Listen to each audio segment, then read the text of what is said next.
Hello everyone, আসসালামু আলাইকুম। আজকে আমরা এসেছি সব থেকে মোস্ট অ্যাওয়েটেড ব্লগ সিরিজ নিয়ে, যেটা আমাদের কানাডা ভ্রমণের প্রথম ব্লগ। আজকে আমরা যাচ্ছি টরন্টোর উদ্দেশ্যে, ট্রানজিট পড়বে ভ্যানকুভারে। যেতে যেতে আপনাদের সাথে সমস্ত প্রয়োজনীয় তথ্য শেয়ার করবো ইনশাআল্লাহ। So stay tune.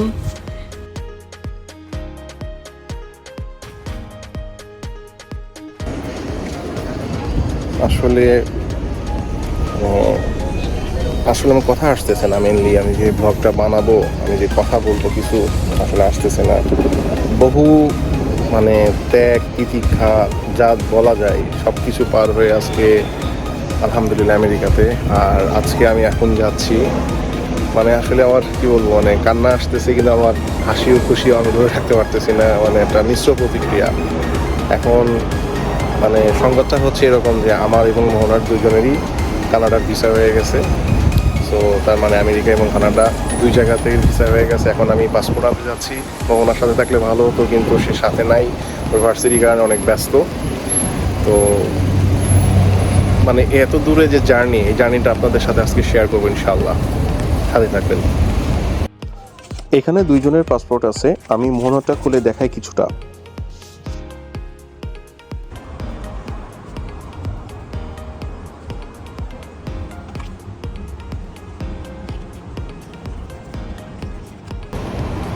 আলহামদুলিল্লাহ পাসপোর্টটা রিসিভ করলাম। আসলে আমি আমার প্যাকেটটা এখনো খুলি না, জাস্ট মোহনটা খুলছি। গাড়িতে উঠে খুলবো, কারণ এখন আমাকে দ্রুত যেতে হবে।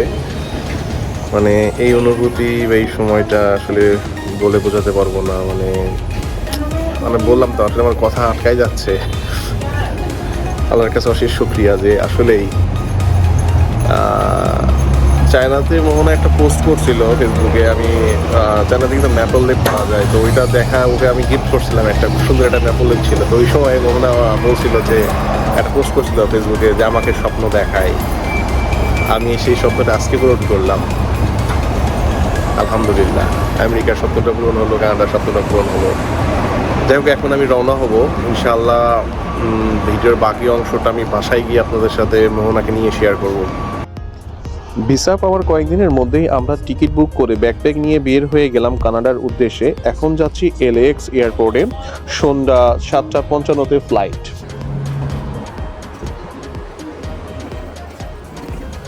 আমাদের ফ্লাইট প্রথমে ভ্যানকুভারের উদ্দেশ্যে, 5 ঘন্টা ফ্লাইট। এরপর নামার পর 8 ঘন্টা ট্রানজিট। আসলে টিকিটটা একটু কমে পাওয়ার জন্য এইভাবে কাটা। স্টুডেন্ট তো, তাই একটু বাজেট করে চলতেই হয়। আজকে আমরা যাচ্ছি ওয়েস্ট জেট এয়ারলাইন্স দিয়ে কানাডার উদ্দেশ্যে।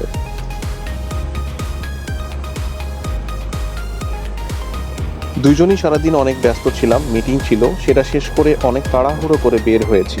প্যাকিংটা আজ অনেক রাশে করেছি। মোহনা ইউনিভার্সিটি থেকে জয়েন করেছে, তাই আরও এলোমেলো অবস্থা। এই কাজগুলো সাধারণত ও করে থাকে। এইবার সেই কাঙ্ক্ষিত সময়টা চলেই আসলো। টেক অফ করলাম আল্লাহর নাম নিয়ে।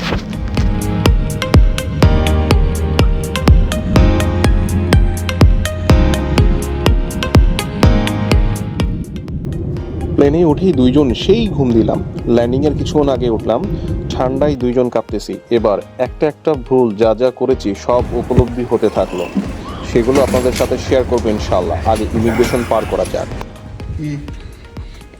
কাজ করতে তুমি কাপড় চোপড় ছাড়া চলে আসতা।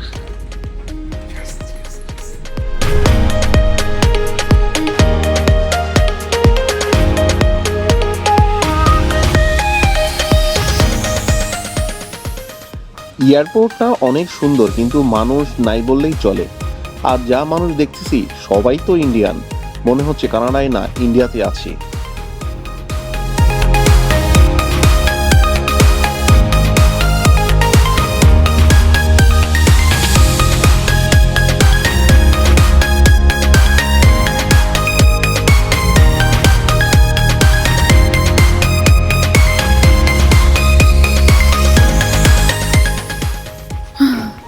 হাঁটতে হাঁটতে হাঁটতে হাঁটতে টায়ার্ড হয়ে গেছি, শেষই হয় না। এই আমাদের এই সাইড দিয়ে যেতে হবে নাকি আবার?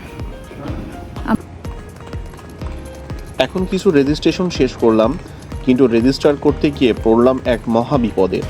আমাদের দেশের পাসপোর্ট মানে ই পাসপোর্ট ওদের মেশিনে রিড করতেছে না কোনোভাবেই। সেখানে কিছু চাইনিজ স্টাফ ছিল, তারা মনে হচ্ছিল সন্দেহ চোখে তাকাচ্ছে। পরে পাসপোর্ট চেক করে ম্যানুয়াল একটা পেপার দিল, ফর্ম ফিল আপ করলাম। কিছু কমন প্রশ্ন লেখা ছিল, কেন এসেছি, কই থাকবো, হোটেল বুক আছে কি না, কত টাকা নিয়ে এসেছি, আমেরিকাতে বাসা কোথায়, ফোন নাম্বার কি, এসব কিছু।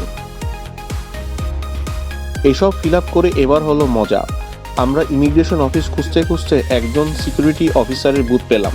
মোহনার কাছে পাসপোর্ট চাইলো, সে জমা দিল। দেওয়ার পরে একটা প্রশ্ন করার পর মোহনা ঝাড়ি দিয়ে উত্তর দিল। লোকটা তাকায় ছিল আমাদের দিকে পুরো শকিং মোডে। এরপর ওই অফিস থেকে বের হয়ে আমরা আবার ইমিগ্রেশন অফিস খুঁজতে থাকলাম।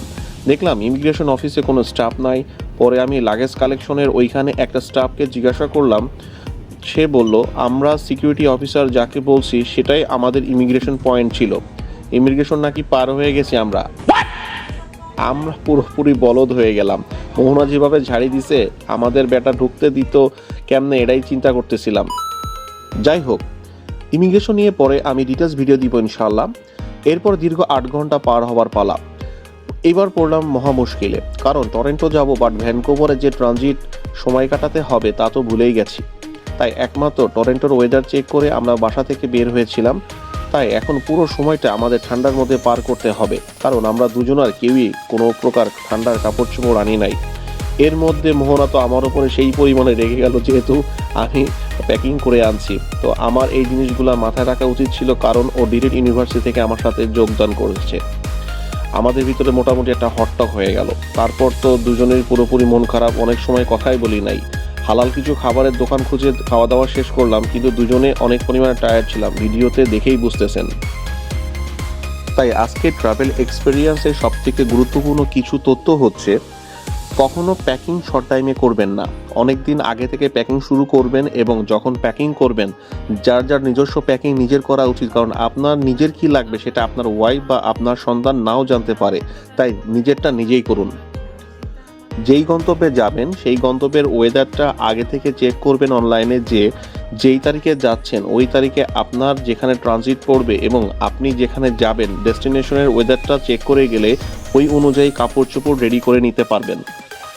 লং জার্নি হলে অবশ্যই নেক পিলো নিতে ভুলবেন না, কারণ যদি জার্নিতে আপনি একটু ঘুমাতে পারেন তাহলে আপনার জার্নিটা অবশ্যই রিল্যাক্সিং হবে। আপনি যে দেশেই যাবেন না কেন, ওইখানের ওয়েদার যাই থাকুক না কেন, প্লেনে ওঠার পরে আপনার ঠান্ডা অবশ্যই লাগবে। তাই ঠান্ডা কাপড় চোপড় প্লেনের সাথে রাখা উচিত। এবং যাদের কান বন্ধ হওয়ার সমস্যা আছে তাদের জন্য অবশ্যই এয়ার প্লাগ সাথে নিয়ে নেবেন। এই ছিল আজকে আমাদের ব্লগের আয়োজনে। নেক্সট ব্লগটি পেতে চোখ রাখুন আমাদের ইউটিউব চ্যানেলে। আবার দেখা হবে খুব শীঘ্রই ইনশাআল্লাহ। আল্লাহ হাফেজ।